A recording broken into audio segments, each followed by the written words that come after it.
Tanda-tanda lelaki dan wanita yang kuat syahwatnya. Assalamualaikum warahmatullahi ta'ala wabarakatuh. Bismillahirrahmanirrahim. Alhamdulillahi rabbil alamin. Allahumma salli ala sayyidina Muhammad wa ala ali sayyidina Muhammad. Pada kesempatan kali ini kita akan membahas tentang laki-laki atau wanita yang semangat ketika melakukan al-jima. Seperti apa kajiannya? Mari kita simak dari awal sampai akhir. Az-zaqa'u, orang yang ujung telinganya melekat pada kepalanya. Jadi az-zaqa' ini adalah wanita atau laki-laki yang ujung telinganya melekat pada kepalanya. Waqila, dan dikatakan inna az-zaqa'a, sesungguhnya wanita yang ujung telinganya melekat pada kepalanya, aladzu wa asyaddu, adalah lebih enak dan lebih dahsyat, muwaqa'atan lirrijali, penjimaannya bagi para lelaki, li'annaha asyaddu hirson alaihim, karena wanita ini lebih diinginkan oleh kaum lelaki. Dikatakan dalam satu keterangan bahwasanya wanita yang az-zaqa', wanita yang ujung telinganya melekat pada kepalanya, adalah sosok wanita yang paling mantap untuk dijima bagi para lelaki, karena mereka ini lebih diinginkan. Wa man kana bihadhihi sifati kana ashadda hirsan 'alan nisa'i. Lelaki yang mempunyai sifat ini, maka dia itu sangat dahsyat keinginannya kepada para wanita. Kalau laki-laki yang mempunyai sifat ini, mereka itu sangat menginginkan kaum wanita. Jadi kalian bisa bercermin sekarang, apa kalian ini termasuk lelaki atau wanita yang ujung telinga kalian itu melekat pada kepala kalian? Kalau kalian adalah perempuan, maka kalian akan menjadi target terbaik oleh kaum lelaki di dalam urusan al-jima. Akan tetapi kalau kalian lelaki, maka kalian sangat menginginkan kaum wanita.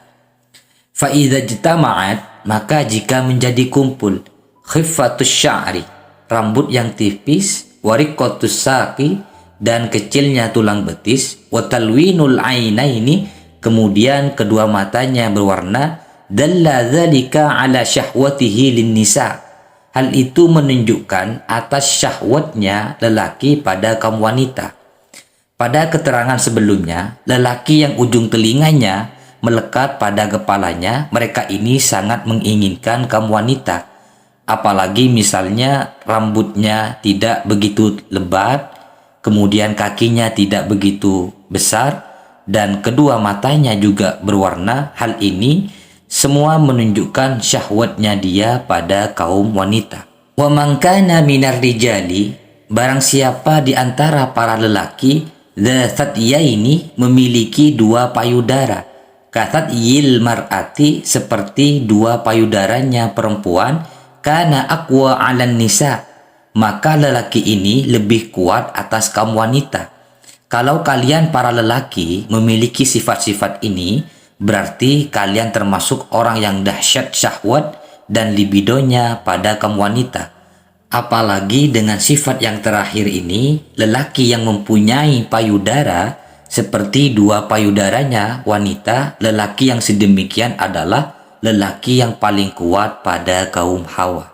Wa ammallati, adapun wanita, idza ghasyiha az-zawju, ketika suaminya menjimaknya, wadana faraghuha, dan jimaknya hampir selesai, dhahaba aqluha, ternyata akalnya wanita ini hilang, fahiya ar-rabuhu, wanita sedemikian disebut wanita yang pingsan ketika digauli oleh suaminya. Wala yujadu, tidak ditemukan fi kulli alfi imra'atin, pada setiap 1000 wanita, wahidatun bihadhi sifati, satu wanita dengan sifat ini. Jadi ternyata ada seorang wanita ketika dijima oleh suaminya dan hampir selesai urusan al-jimaknya, malah sang istri ini pingsan atau hilang akal. Wanita yang seperti ini disebut wanita ar-rabuh, wanita yang jatuh pingsan ketika dijima oleh suaminya. Akan tetapi di setiap 1000 wanita tidak ditemukan satupun yang mempunyai sifat ini. Mungkin ada wanita yang memiliki sifat ar-rubuh, wanita yang jatuh pingsan ketika dijima oleh suaminya. Akan tetapi hal itu sangatlah jarang dan langka adanya. Kemudian tanda berikutnya adalah al-badra, wanita yang panjang klitorisnya.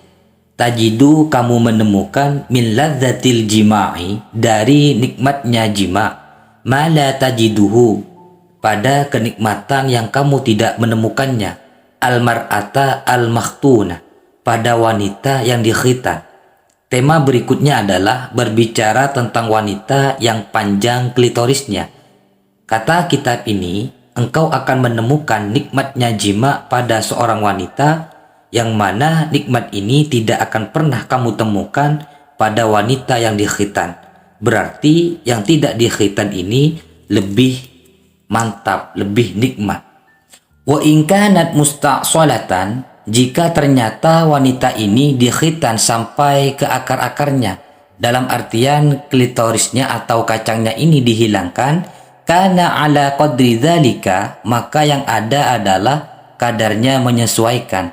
Semakin banyak penghitanannya, bahkan sampai dihabiskan klitorisnya, maka kenikmatan itu semakin berkurang. Walidzalika, oleh karena itu, qala an-nabiy sallallahu alaihi wasallam, Nabi Muhammad sallallahu alaihi wasallam bersabda li Ummi Atiyah, pada Ummi Atiyah, idza khafatti, jika engkau mengkhitan, fa ashimmi, maka sisakanlah sedikit, wala tanhaki, dan janganlah kamu habiskan. Artinya jangan dipotong semua klitorisnya. Fa innahu, karena sesungguhnya hal itu, pengkhitanan yang sedikit tidak sampai dihabiskan, adwa'u lil wajhi, adalah lebih membuat wajah bersinar, inda zauji, di sisi suami. Kalau tidak dipotong semua, hal itu bisa membuat wajah suaminya lebih ceria. Ka'annahu arada, seolah-olah Rasulullah menghendaki, idza qallat syahwatuha, jika sedikit syahwatnya atau libido seorang wanita, zahaba, maka hilang atamattu'u, apa bersenang-senang, biha, dengan istrinya, tidak bisa dinikmati dengan baik karena syahwatnya lemah. Wa naqasa, dan berkurang, hubbul azwajilaha, kecintaannya para suami kepada istrinya. Jadi tetap merujuk pada fikih sunnah dikhitan meskipun sedikit. Yang dianjurkan justru buang sedikit saja, akhirnya syahwatnya stabil, tidak terlalu dahsyat dan juga tidak hilang. Semoga kajian yang singkat ini bisa memberikan kemanfaatan dan keberkahan. Tetap berpikiran positif. Wallahu a'lam bishawab.